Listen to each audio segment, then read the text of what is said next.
Hi everyone, it's Tuesday, so it's time for a tip.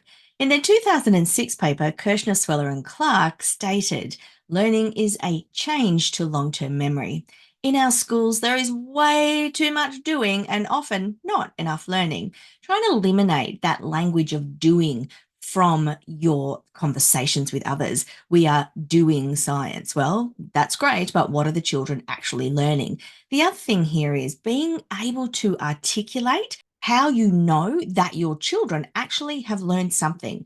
When you can answer that question, what will the children do, know, say, and think when they know this thing, when they've learned this thing? Then your instruction is going to be so much more impactful. So, my tip for this week is get rid of the doing and do way more of the learning.